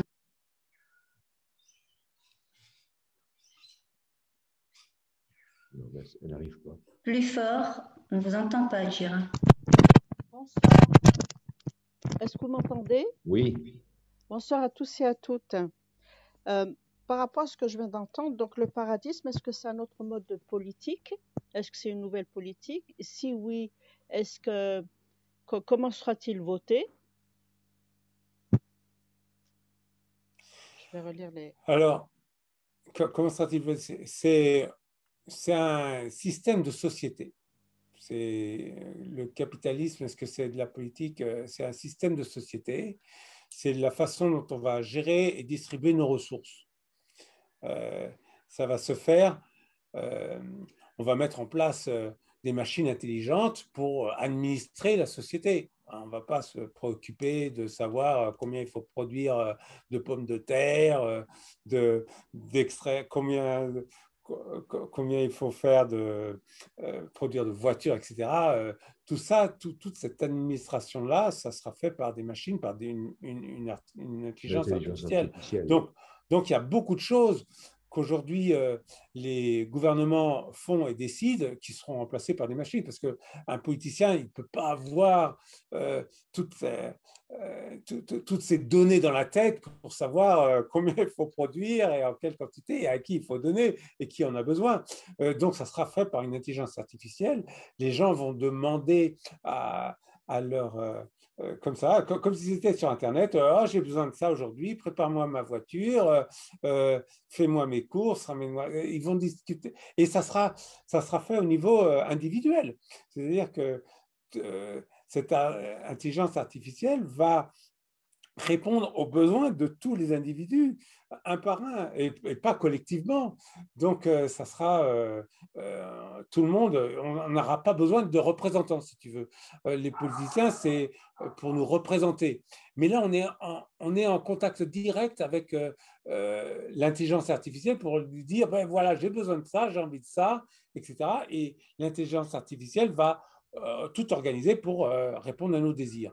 Donc, il n'y a plus besoin de politiciens.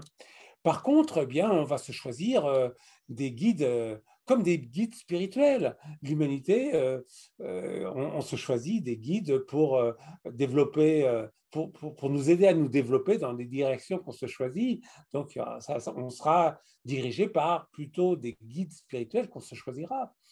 Et alors, la grande question qu'on me pose souvent, c'est mais qu'est-ce qui va se contrôler cette intelligence artificielle? Attention, si on est tous, ça va être comme Terminator, on va se faire exploiter par les machines. Non, alors, pas du tout. L'intelligence artificielle, elle sera programmée pour être à notre service, individuellement. On sera individuellement le maître de cette intelligence artificielle qui se mettra à notre service. Parce qu'ils seront programmés pour ça. On ne va pas mettre la conscience à une intelligence artificielle, ça serait ridicule, ça ne serait pas le but. Mais on fera quand même, on devra quand même se choisir des gens pour superviser le bon fonctionnement de cette intelligence artificielle. Et on choisira ces gens scientifiquement, on choisira ces gens parmi les meilleurs des meilleurs parmi nous. Et c'est un nouveau mode, mais ce n'est pas un système politique comme les politiciens, parce qu'il n'y aura pas de représentation politique. Est-ce que tu as compris ce que je veux dire? En tout cas, pour illustrer ça, on va passer le film qui parle de ce nouveau système de guidance qui va remplacer la gouvernance. Donc, Steve, si tu veux bien.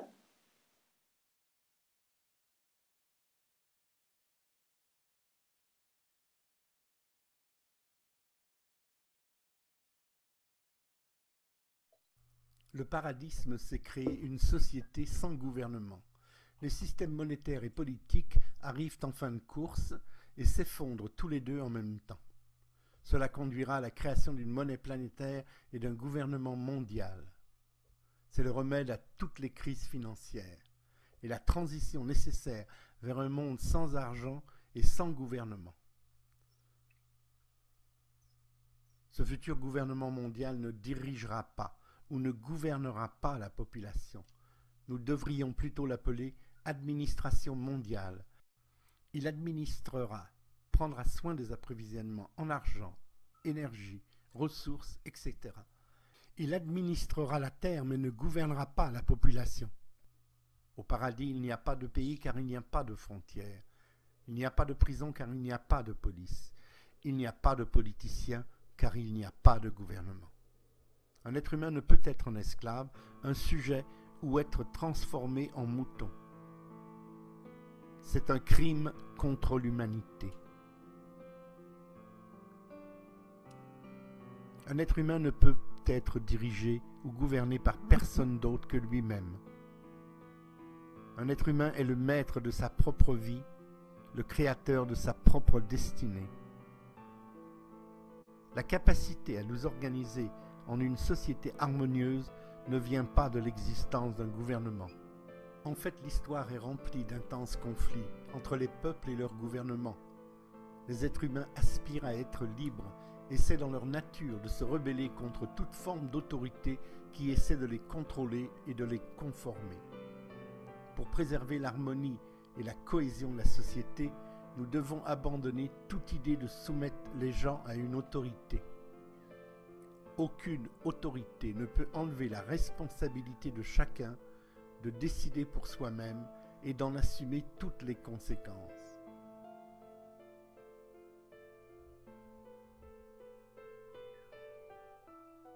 De grandes sociétés dans le règne animal fonctionnent parfaitement sans aucun gouvernement. Dans la société des fourmis, il y a une reine, mais elle n'a aucun pouvoir. On lui a donné le mauvais nom. Sa seule fonction est de pondre des œufs toute la journée. Il n'y a pas de lutte de pouvoir au sein d'une colonie de fourmis, car il n'y a pas de position de pouvoir. Il n'y a pas de gouvernement, pas de loi, pas de police. Tout ce petit monde fonctionne librement. C'est un merveilleux exemple de coopération. Lorsqu'une fourmi transporte un poids lourd vers la fourmilière, deux autres lui viennent en aide. Tout en gardant leur liberté de se déplacer et faire ce qu'elles veulent, elles contribuent librement au bien-être de l'ensemble et elles bénéficient de la société sans compromettre leur liberté individuelle. C'est dans la nature des fourmis de coopérer et de prendre soin les unes des autres. Les fourmis suivent leur instinct naturel. Elles n'ont pas besoin de gouvernement. Elles n'ont pas besoin de loi pour les réguler et s'assurer que les choses soient faites. Elles n'ont rien d'autre que la loi de la nature. La loi qui est établie par la nature et qui régit la vie de tous les êtres vivants.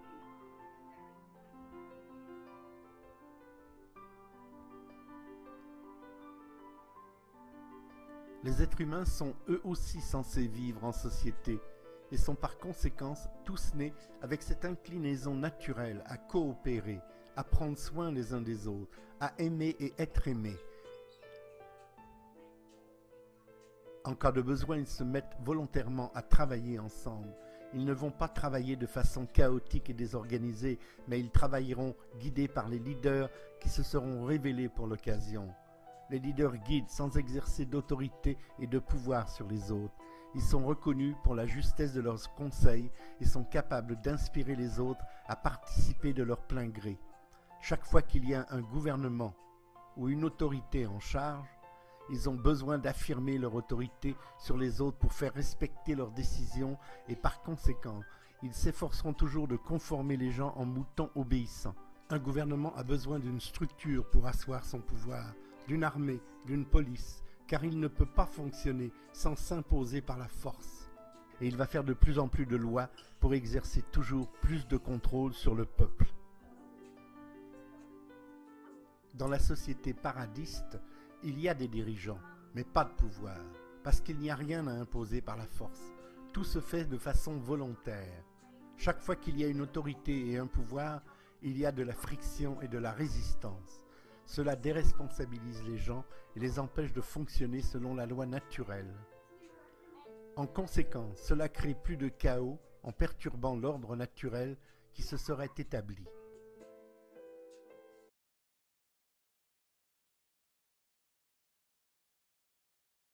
Ah oui, je crois que ça l'explique très bien. Et il faut en prendre conscience que nous avons été formatés par les gouvernements pour avoir peur de l'anarchie, du désordre ou du chaos. Ils appellent ça, ils nous en font peur. Et le paradisme, c'est une forme d'anarchie. En fait, l'anarchie, oui, c'est l'ordre sans l'autorité. Tiens, merci, c'est très bien. L'anarchie, la nature est anarchique. Quand vous regardez la nature, quand vous vous baladez dans une forêt, eh bien, les arbres poussent de manière naturelle chaotique. Tout est chaotique, c'est le désordre, mais c'est un désordre harmonieux.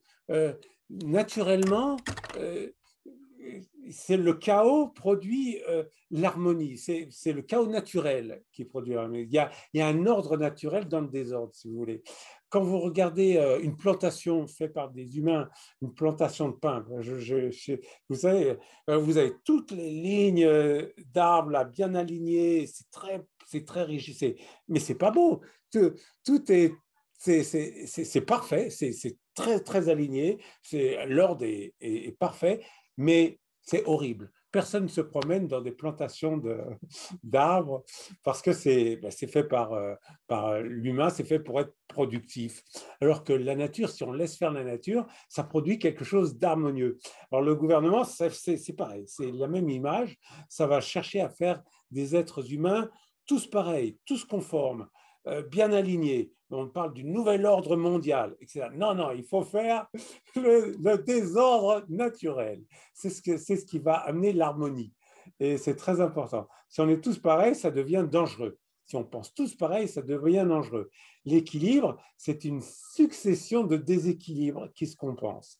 Et l'harmonie, c'est ça aussi. Et l'ordre naturel, l'anarchie naturelle, produit tout ce qui est beau. Tout ce qui est beau, ce qu'on apprécie de la nature, vient de ce désordre naturel, de ce chaos naturel qui vient naturellement quand on est libre d'agir selon, quand on a la liberté d'agir selon ses besoins ou selon son code génétique, parce que c'est en nous, cet ordre naturel. C'est chez les fourmis, c'est chez les abeilles, c'est chez toutes les sociétés animales.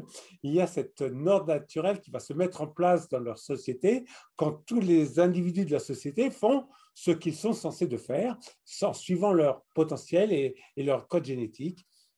Il y a un ordre qui va s'établir de façon naturelle et ça donne des résultats extraordinaires et merveilleux.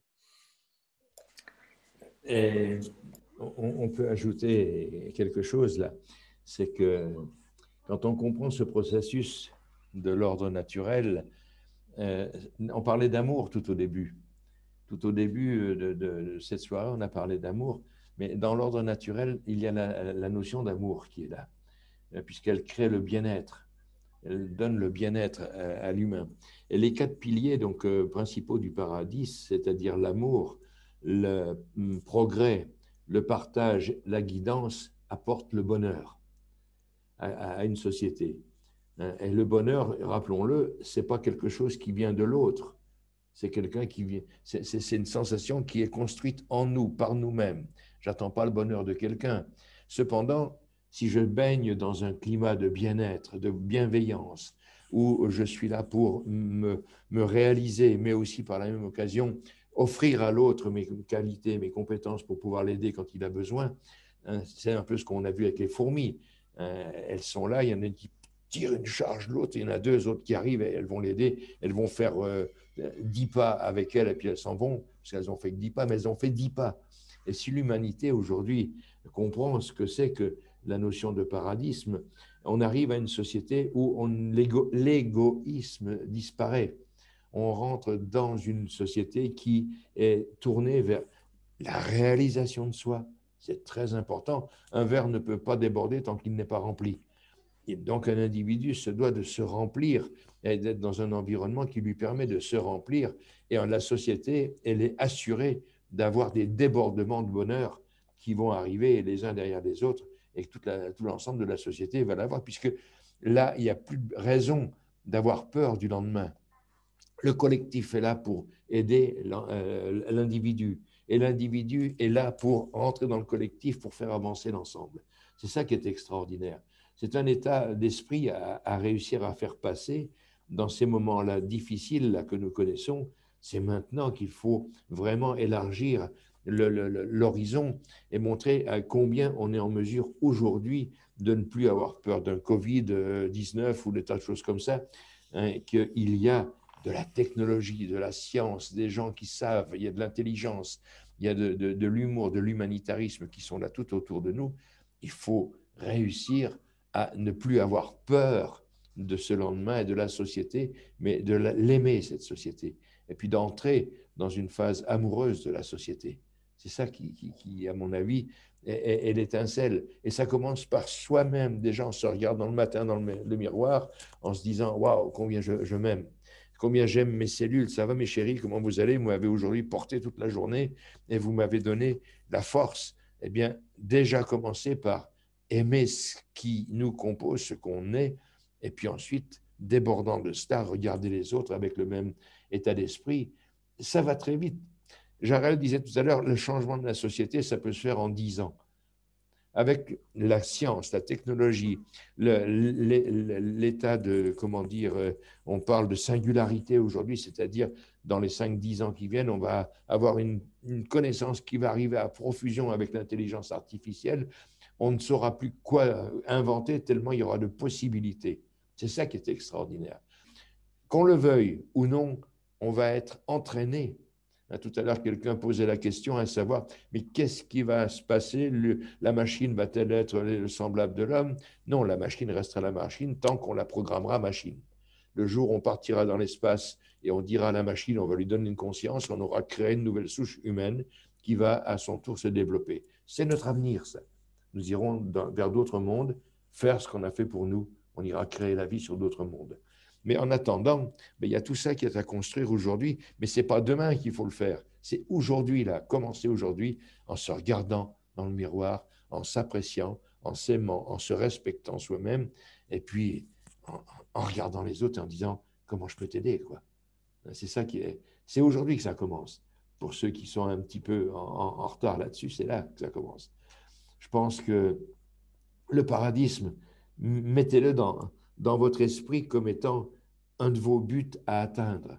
Mettre en place cette société, n'attendez pas que ce soit quelqu'un d'autre qui le fasse, commencez à le faire vous-même. Ça, c'est extraordinaire. Merci Jean-Pierre, merci Jarel. On arrive au terme de l'émission. Donc Jarel, en 1 minute, est-ce que tu veux conclure sur le thème du paradisme qui nous est cher finalement? Bien, merci de m'avoir invité. Je pense que c'est agréable de discuter ensemble, de rêver à cette nouvelle société qui arrive. Et on va vivre les plus grands moments de l'humanité. On a la chance et le privilège d'être vivre à ce moment-là, c'est extraordinaire. On va vivre la plus grande libération dans l'histoire de l'humanité, ce passage d'un monde difficile qu'on pourrait appeler l'enfer, c'était quand même pénible, à un véritable paradis terrestre où on va pouvoir, eh bien, peut-être même partir dans l'espace, explorer l'espace et rencontrer d'autres humanités. Et on va vivre un futur extraordinaire. Donc, mon message de fin, c'est tous ceux qui sont en train de déprimer par rapport aux événements qui sont en train de se produire en ce moment, eh bien non, il faut en fait s'en réjouir parce que ce qui se passe en ce moment, c'est la fin d'un monde, c'est un effondrement de l'ancien monde pour pouvoir laisser la place à un nouveau monde qui va émerger. Et voilà, je vous invite à voir cette vidéo de l'effondrement au paradis qui explique très bien ce passage et tous les dysfonctionnements de l'ancien monde pour arriver, et ce qu'il faudra faire pour arriver au nouveau monde. C'est une vidéo qui est un peu longue, mais il faut la peut-être voir par petits bouts. C'est un véritable peut-être cours d'économie, mais ça vous permettra de comprendre mieux. Et quand on comprend, eh bien, on cesse d'avoir peur, parce que ce n'est pas la peine de vous effrayer de ce qui se passe en ce moment, mais bon, il y a des choses terribles. C'est sûr qu'on ne va pas se réjouir de la misère et de la souffrance qui est en train de se produire. Non, on ne se réjouit pas de ça, mais ce qu'on se réjouit, c'est que ça va créer les réactions qui vont permettre d'installer ce nouveau type de société du paradisme. Donc, vivre ces changements, participer à ces changements et ne pas s'opposer. Il faut être du bon côté de l'histoire. Quand on manifeste pour préserver ses emplois, eh bien, on est du mauvais côté de l'histoire. Il faut manifester pour justement remplacer son emploi par des robots. On veut plus de temps libre, on veut moins de travail. Donc, il faut bien comprendre cette révolution, que c'est une révolution planétaire. Donc, on va pas dire il faut faire l'Amérique great again. Hein, c'est le Make America Great Again. La France d'abord ou l'Allemagne d'abord. Non, on est en train de vivre la création de la civilisation planétaire.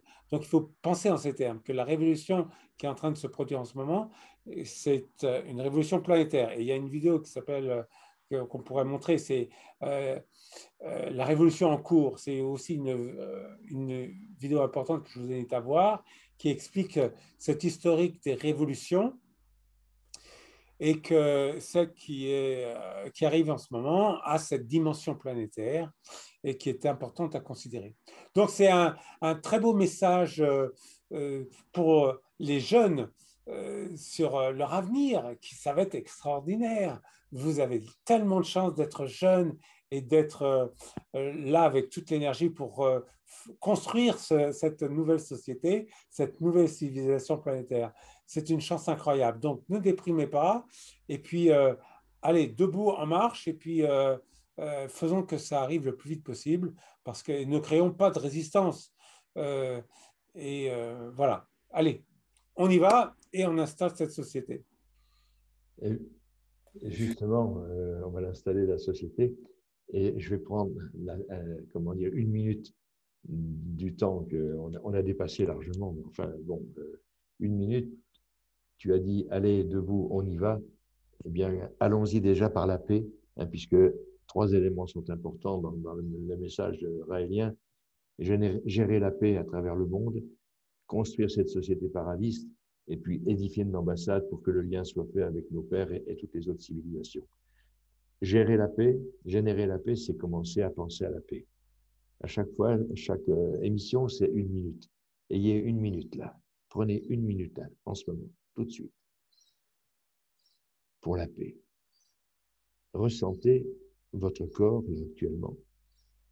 Il est en paix, il est heureux, il a entendu des bonnes choses étonnantes et tout. Il y a un horizon qui s'offre, vous avez entendu Jarel qui vous enthousiasme à se lever, on peut faire. Il y a des quantités de gens sur toute la planète qui aimeraient avoir entendu ce qu'on a entendu ce soir. Télépathiquement, avec amour, envoyez ce message de paix à toute l'humanité. En cet instant-là, en prenant 1 minute juste pour penser à la paix, à proposer la paix en pensée, en invitant à la paix sur ce monde. Nous touchons 7 milliards d'individus là en cet instant.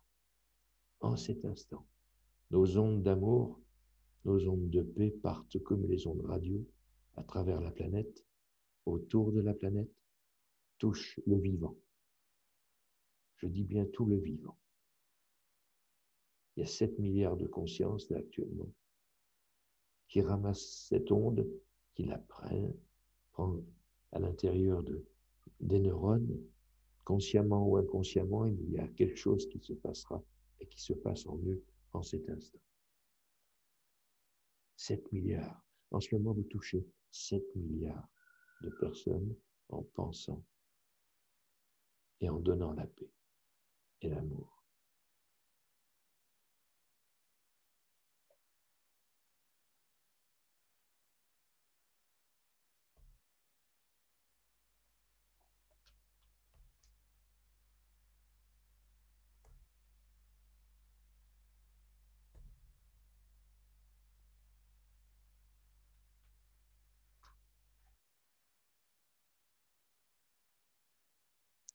Une minute, vous voyez. Une minute, tous les jours. Moi, je vous donne rendez-vous à 11h moins 5 tous les matins. Où que vous soyez. Une minute. Vous vous arrêtez et vous pensez à la paix, aux gens que vous allez toucher. En étant tout seul dans votre coin ou avec une dizaine de copains et copines, vous pensez et il se passe quelque chose. Merci Jean-Pierre. Merci Evelyne. Merci Jarel. Pour avoir plus d'informations sur le paradisme, je vous invite à aller sur le site paradisme.org où vous pourrez trouver les vidéos de Jarel. Et si vous voulez des informations sur le mouvement raélien, je vous invite à aller sur raël.org. Dans 15 jours, nous nous retrouverons sur la même adresse.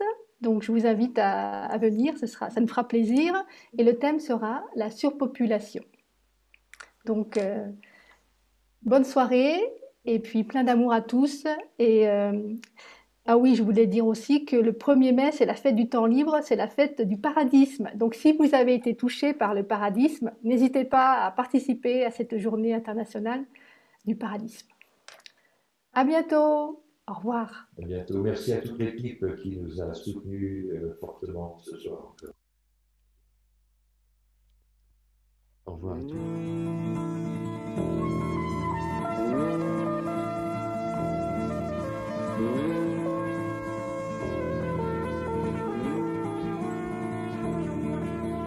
Tout là-haut dans le ciel, de grands yeux te regardent, et toi tu ne les vois pas.